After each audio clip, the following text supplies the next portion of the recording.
lũ chi bay hơn của em nơ chép khó sáng bản năm ta chẳng khôm xứ nguồn coi dù em nơ bia nắc nhà xếp lại coi dù ai nơ lâu kê ai nhá kín lại bầu mi lù dù nặng ai em mu ma bết cái nhà tành ai tô khóm mò nhà hay nhà na tức lại bầu mi lù tròi hùng lù nhìn liều khay chi bay bên lù hứa gió lù vua chờ ai em hát cơn hát cũng khổ lại ai sao chẳng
sụp sàn tới bắc ghi lại khoảnh khắc tuyệt vời đây đi ạ. Xin mời. Cảm ơn rất nhiều. Vâng, có thể tỏ lòng cảm ơn những toàn thể quý khách. Sau đây ban tổ chức trân trọng kính mời đại diện bên gia đình nhà trai chúng ta có bác Lò Văn Nghĩa hãy trở về trung tâm sân khấu để phát biểu đôi lời cảm ơn đến toàn thể quý khách thân thương của mình trong buổi trưa ngày hôm nay đi ạ. Xin trân trọng kính mời. Một tràng pháo tay thật lớn quý vị cùng chào đón bác Kim Văn Nghĩa đẹp quý vị ơi.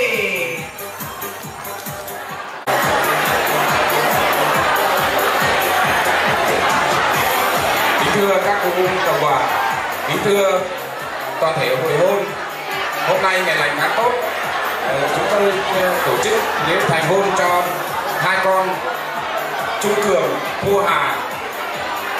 Thay mặt là hai bên gia đình, tôi xin gửi lời cảm ơn chân thành đến tất cả anh em bạn bè, ông cụ bà đã không quản đường xá xa xôi đến chúc phúc và chung vui cùng với gia đình, chúc phúc cho hai con chúng tôi trong năm hạnh phúc. Và không biết nói gì hơn, xin chân thành cảm ơn quý vị quý khách đã đến động viên và chúc phúc cho các con. Xin trân trọng cảm ơn.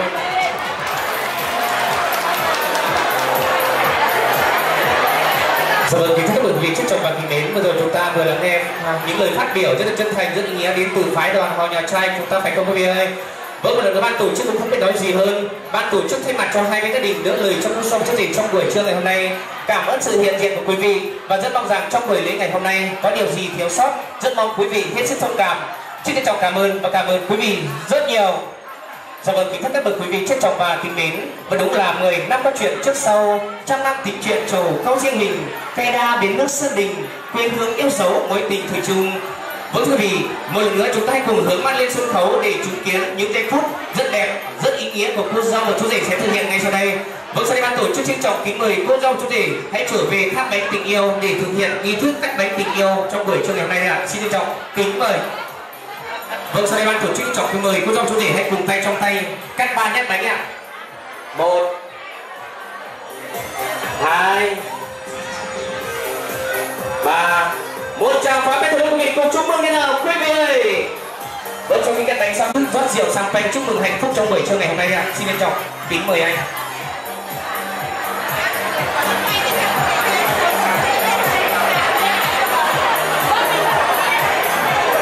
Vâng, sau khi đắc xong thì xin mời anh ạ. Rất tuyệt vời hạnh phúc quý vị ơi. Vâng, sau đây ban tổ chức trân trọng kính mời cô dâu chú rể hãy cùng tay trong tay rót tràn thắp ly tình yêu của mình ạ. Xin mời. Vâng, và đúng là anh sẽ là dòng sông để em là biển rộng, anh sẽ là gió lộng để em là mây bay, anh sẽ là nắng mai để em là hoa đỏ, anh sẽ là lối nhỏ để em bước vào đời. Vâng, sau đây ban tổ chức trân trọng kính mời chú rể Trung Cường hãy cầm lấy chai rượu sang phanh thứ hai của mình lên và thực hiện thao tác như ban đầu đi ạ. Xin mời.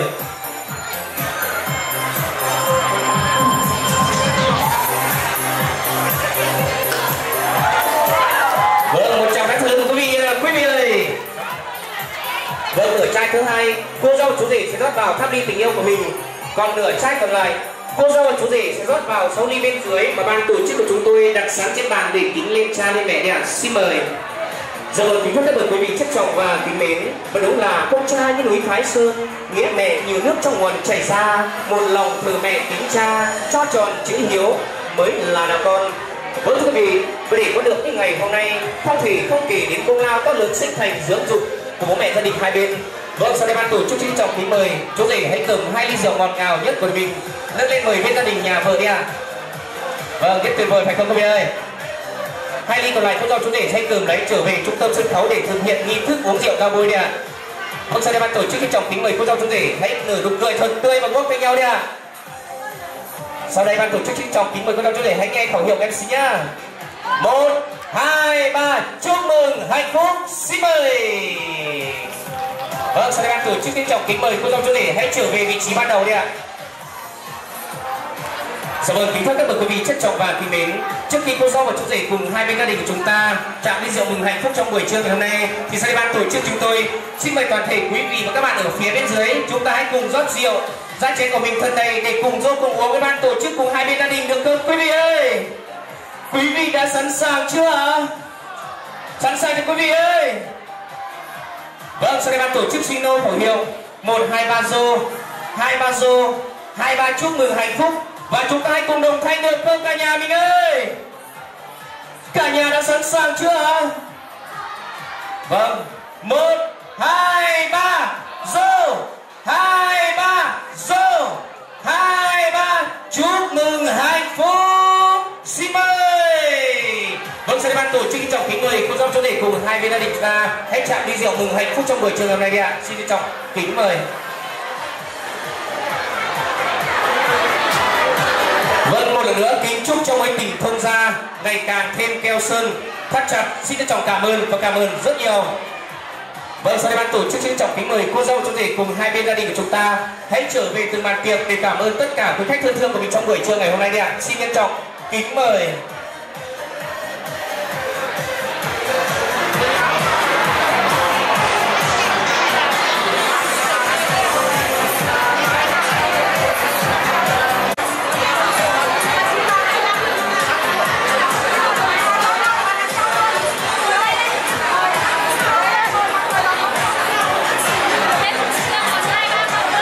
Dạ vâng, kính thưa tất cả quý vị, trước chồng vàng lời cho cô dâu và chú rể trong buổi trưa ngày hôm nay.